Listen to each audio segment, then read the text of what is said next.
Fala, patriotas, sejam todos bem-vindos ao canal Bastidores do Poder. Vamos para mais um conteúdo da mais uma notícia diretamente de Brasília, trazendo as últimas informações da revista Oeste. Este conteúdo é importantíssimo, assistam esta matéria até o final e vamos deixando os créditos para a revista na plataforma. Se você não é inscrito nesse canal, se inscreva e deixe seu like, porque isso faz uma enorme diferença para nós aqui na plataforma e para que este conteúdo chegue a mais pessoas. E não se esqueça também de deixar o seu comentário e de dizer de qual cidade você vê esta matéria. E para você ter mais informações, não deixe de ativar o sino para você ficar informado sobre tudo o que acontece na política do Brasil e do mundo. Sem mais enrolações, vamos à matéria. O secretário de Estado dos Estados Unidos, Marco Rubio, anunciou que o Cartel de los Soles, liderado pelo ditador Nicolás Maduro, será classificado pelos Estados Unidos como organização terrorista estrangeira. Numa publicação na Rede X na noite de ontem, Rubio destacou o seguinte: o Departamento de Estado pretende designar o Cartel de los Soles como organização terrorista estrangeira. Liderado pelo ilegítimo Nicolás Maduro, o grupo corrompeu as instituições governamentais na Venezuela e é responsável pela violência terrorista, bem como pelo tráfico de drogas para os Estados Unidos e a Europa.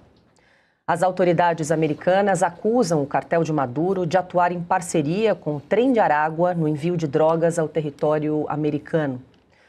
Há mais de um mês, o governo de Donald Trump faz ações militares no Mar do Caribe e no Pacífico contra o narcoterrorismo e o tráfico internacional de drogas. Trump disse estar aberto ao diálogo com Nicolás Maduro, afirmando que conversa com qualquer um. E no final de semana, Maduro cantou a música Imagine de John Lennon durante um comício na Venezuela. Uma manifestação em meio à escalada de tensões com os Estados Unidos no Caribe. Peace, peace, peace. Hacer todo por la paz. Como decía John Lennon, ¿no? Alce Nazaret, ¿cómo era la canción de John Lennon? Imagine Hospital. No palco, Maduro incentivou o público a acompanhar a canção e disse querer reduzir a hostilidade com Washington. Silvia, a gente só acompanha as imagens do ditador Nicolás Maduro. O que foi isso, hein? Desespero, medo dos Estados Unidos? Bom, qual é a interpretação? Desculpa, Paula, mas eu vou começar pela imagem que nós estamos exibindo, né? Isso é patético. É a coisa mais ridícula que a gente acompanhou aí nos últimos dias. Talvez só a COP se iguale a algo tão ridículo rodando o planeta. Tanto que ele cita John Lennon e pergunta para alguém que estava do lado como dizia a música do John Lennon mesmo, né? Ele não sabe nem a letra. Ele decorou um verso. Ele decorou um verso, diz o Augusto, e é verdade, né? Então é uma cena patética e, ademais, como alguém que tem sangue nas mãos, alguém que fraudou uma eleição e deixou mortos que protestavam pela liberdade, pessoas que acompanharam a Marina Corina nas ruas, empenhando a vida pela liberdade das próximas gerações, tombaram, morreram, foram presos, adversários políticos presos há tanto tempo. Como alguém que comanda uma ditadura dessa pode falar em paz? É algo completamente paradoxal. O discurso dele é o discurso de alguém que está com muito medo, não é pouco medo. E as outras imagens que também chamam muito a atenção são imagens dessa máquina de guerra, a mais letal máquina de guerra do planeta, o porta-aviões nuclear USS Gerald Ford, se movimentando no Mar do Caribe. Isso é espantoso, um porta-aviões que tem 337 metros, com capacidade para 90 aeronaves e 4.500 homens. Imagine Nicolás Maduro olhando para esse monstro, no bom sentido, tá? Esse gigante se movimentando nas suas proximidades, imaginando o seu futuro. Eu, se fosse ele, já tinha dado no pé rapidinho, cedido aos Estados Unidos e estaria negociando alguma coisa, se é que é possível, com Washington. Ou então, o que também eu não descarto, é ele encontrar guarida em Moscou. Mas fato é que o cerco está se fechando. Essa classificação como terrorismo deixa clara a intenção do governo americano de combater o narcotráfico na América Latina. Não vai ceder, Donald Trump não vai ceder, e quem apoiar Nicolás Maduro seguramente sofrerá as mesmas consequências. E para amarrar, Paula, a importância dessa classificação de terrorismo, porque você compreende que aquilo que é praticado dentro das fronteiras da Venezuela, ou seja, dentro das fronteiras de um país que permite o avanço do narcotráfico, prejudica outros países da região e, claro, Donald Trump está defendendo o cidadão americano, prejudica os Estados Unidos. Justamente queria pegar por aí, ouvir a Ana, porque é um contraste, né? O governo brasileiro aqui se recusa a classificar facções criminosas como grupos terroristas. Aí a gente vê esse anúncio do secretário de Estado americano, Ana Marco Rubio, classificando, então, essa intenção de classificar o cartel de Los Soles como um grupo terrorista estrangeiro. Queria te ouvir a repercussão disso, qual o impacto dessa classificação, dessa medida nos Estados Unidos e também no combate ao narcotráfico e para a América Latina nesse momento tão delicado que estamos vivenciando. Paula, bom, vamos lá. Primeiro, pegar desse ponto que o Silvio deixou sobre o USS Gerald Ford. Ninguém movimenta o porta-aviões o maior porta-aviões do mundo, mais capacitado. Ele tem energia nuclear, ou seja, ele pode rodar eternamente em qualquer água, ele não precisa parar em bases militares. Como o Silvio disse, são mais de 5.000 tripulantes, 90 aeronaves, ou seja, é um mundo militar ali, né? Só esse porta-aviões, ele significa muito mais do que muitos países têm em todo o seu exército, em todas as suas forças armadas. Ninguém movimentaria esse monstro dos mares, como é chamado aqui nos Estados Unidos, ninguém tiraria de uma zona importante, delicada de conflito, que era o Mediterrâneo Oriental, colocaria no Mar do Caribe para nada, para nada. Lembrando que nós estamos falando de 5.000 tripulantes ali, mas juntando todas as operações nas bases militares ali no Mar do Caribe, nós estamos falando de quase 10.000 tropas, ou seja, quase 10.000 soldados operando na região. Essa semana, os Estados Unidos fizeram exercícios militares com Trinidad e Tobago, 20 quilômetros da Venezuela. Ou seja, o discurso do Maduro, a fala do Maduro é agora o comportamento de quem está com medo, de quem está emparedado. Lembrando que há algumas semanas a própria Rússia, né, o protetor do Maduro, um dos protetores de Nicolás Maduro, a Rússia retirou todo mundo da embaixada russa da Venezuela. Não tem mais um russo na Venezuela. Todos foram embora. Ou seja, alguma coisa está acontecendo.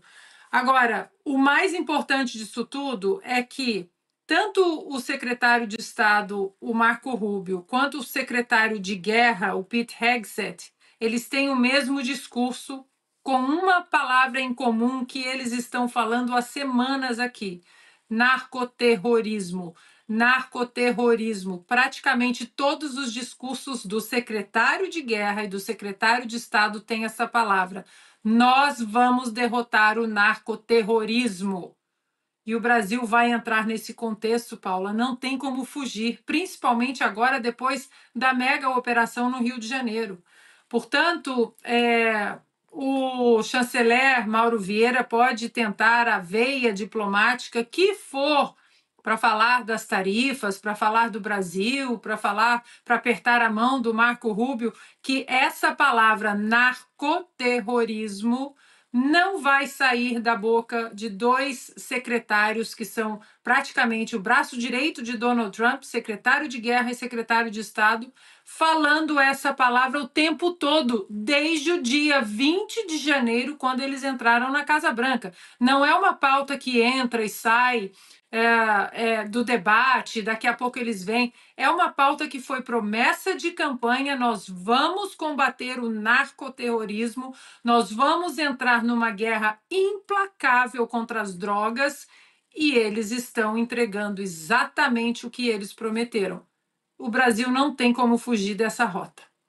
Augusto, Donald Trump esse final de semana disse que estaria aberto ao diálogo, inclusive para conversar com Nicolás Maduro. Eu acho que não tem muita margem para diálogo, não, e eu noto o seguinte: há uma diferença muito grande entre o que havia no século passado e agora, quanto ao tratamento dispensado a ditadores.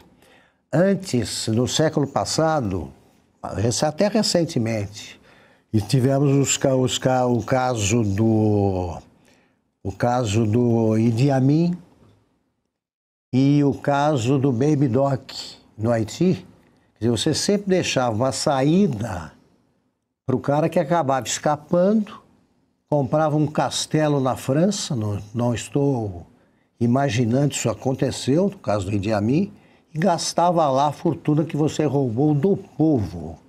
Você pegava um avião e ia embora com o dinheiro, eles levavam mesmo. Agora, o ditador que cai, ele está muito mais próximo do Muammar Gaddafi, por exemplo, do que do Idi Amin.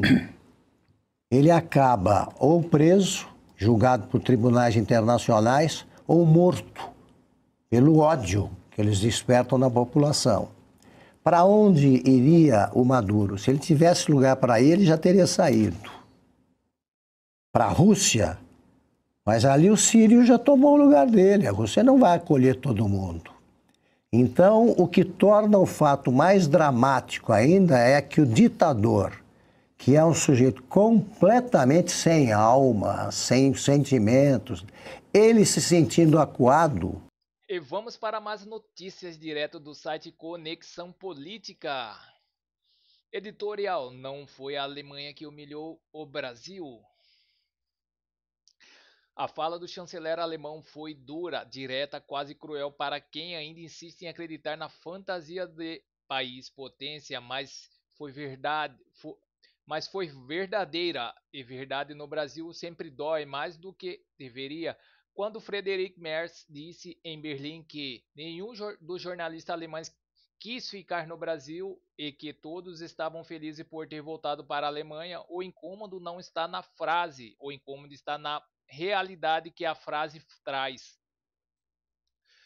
O Brasil se tornou uma caricatura de si mesmo por causa dos seus próprios políticos, uma casta que vive distante do povo, blindada em gabinetes, protegida por seguranças, movendo-se entre jatinhos, assessores e palácios, uma elite institucional que olha para o país como quem observa um território estranho, habitado por gente descartável. O brasileiro comum vive como um rato em um labirinto mal planejado, tentando sobreviver aos esgotos a céu aberto, ao transporte público sucateado, às escolas sem estrutura e aos hospitais que funcionam à base de improviso.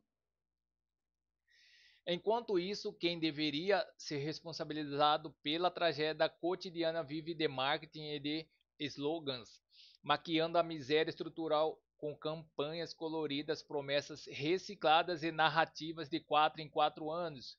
O ciclo se repete como metástase. A cada eleição, o tumor cresce, ganha novos braços, novos rostos, nova justificativa e o corpo do país continua necrosando.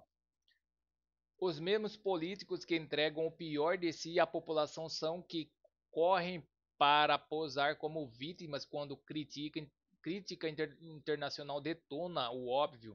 Tentam sempre a mesma encenação patriótica. Somos todos o Brasil, mas não são, nunca foram quando o chanceler alemão critica Belém. A vergonha não é da população paraense, não é do povo honesto e pagador de impostos. A vergonha é exclusivamente dos governantes que entregam ano após ano indicadores de país colapsado. Belém apenas cerca de 20% do seu esgoto, o resto vai parar nos rios, nos igarapés e na porta das casas das famílias que vivem com renda inferior ao mínimo. O Brasil, como um todo, trata menos de 50% do esgoto gerado, mais de 100 milhões de pessoas sem coleta adequada. Há escolas em que alunos estudam em containers, cidades em que metade das ruas não são asfaltadas, hospitais onde pacientes dividem macas e esperam meses por uma consulta simples. O país investe menos de 2% do PIB em infraestrutura, enquanto a média de países desenvolvidos supera os 4%. Somos um território gigante com estrutura de república improvisada. A elite política ignora esses números porque ignora a vida real, enquanto confrontada com a verdade, corre para o discurso sentimental, tentando transformar crítica em ataque ao Brasil, como se os brasileiros e seus políticos fossem a mesma coisa. Não são. O povo carrega um fardo que não escolheu. Os políticos carregam privilégios que nunca largam. No fundo, o país vive em um estado permanente de abandono institucional, e o Brasil oficial ensina o Brasil real a sobreviver com migalhas. É por isso que o paralelo com o maior abandonado, uma classe canção de Cazuza, é inevitável. O Estado brasileiro alimenta a população com raspas, restos, migalhas dormidas do pão. E faz isso com a mesma lógica da canção, pequenas porções de ilusão, mentiras sinceras que interessam, mentiras sinceras que mantêm o sistema funcionando, mentiras sinceras que sustentam um país onde a população continua pedindo apenas um pouquinho de proteção como maior abandonado. A política brasileira transformou o cidadão em pedinte da própria nação. Enquanto houver um país que aceita viver de migalhas, haverá um Estado que entrega apenas raspas e restos. É isso que o chanceler alemão enxergou em poucos dias no Brasil. É isso que os brasileiros conhecem desde que nasceram. O escândalo não está na fala dele, o escândalo está no fato dele ter dito em voz alta o que o Brasil finge não ver. Então é isso, pessoal. Essas são as notícias que estão circulando nas mídias da internet. Obrigado pela sua audiência e não se esqueça de deixar o seu like e clicar no sino para mais informações sobre política. Agradeço a todos pela audiência.